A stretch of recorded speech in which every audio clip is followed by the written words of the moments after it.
আমি তখন হেমা মালিনী এবং সেখানে তো সুন্দর লাগছে।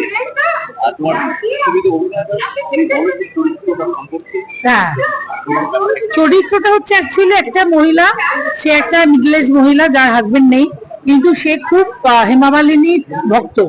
এবং যেহেতু সে একা এখন, তার জীবনে তো আর কিছু নেই, তো সেই হেমা মালিনী তার জীবনের এখন সঙ্গী। সে হেমা মালিনীকে নিয়ে বাঁচে এবং হেমা মালিনীর মতো সাজগোজ করা, তার মতো ঘোরাফেরা, চলাফেরা, নাচ গান করা, এগুলো হেমা মালিনীকে কপি করে সব সময়। আর তার মতো সাজগোজ করে, গাড়ি করে ঘুরে বেড়ায়, এসব করে। কিন্তু কথাটা হলো যেটা, তার তো একা থাকলে চলবে না, কারণ হেমা মালিনী যখন আছে ধর্মেন্দ্র থাকতে হবে। তো সেই ধর্মেন্দ্রর খোঁজে সে আছে। এই করতে করতে এক সময় সে সত্যি ধর্মেন্দ্রকে খুঁজে পায়। একজন হোমিওপ্যাথি ডাক্তার, যার চেম্বার আছে একটা, অনেক বছর ধরে সেই চেম্বার উনি চালাচ্ছেন, মানে চেম্বারে বসছেন।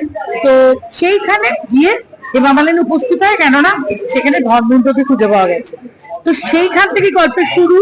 তার প্রতি একটা লাভ স্টোরি বলতে পারেন, একটা মানে ড্রিম বলতে পারেন, যে সে নিজে হেমা মালিনী বলে তার ধর্মেন্দ্র জীবনে থাকবে। এই ড্রিমের গল্প একদম, হ্যাঁ, রিয়েলিটি। কিন্তু আমি সিনেমাটা ড্রিম গার্লের অভিনয় করতে করতে আমারই ড্রিমটা সফল হয়েছে, বিকজ আমি ওরকম একটা আইকনিক একটা ক্যারেক্টার, মানে একটা মানুষের চরিত্রে আমি অভিনয় করার সুযোগ পেলাম। এবং এই সুযোগটা আমার কাছে স্বপ্নেও সত্যি হওয়ার মতো। সেই জন্য সেই ড্রিম গার্লের চরিত্র করাটা আমার কাছে স্বপ্ন পূরণের মতো।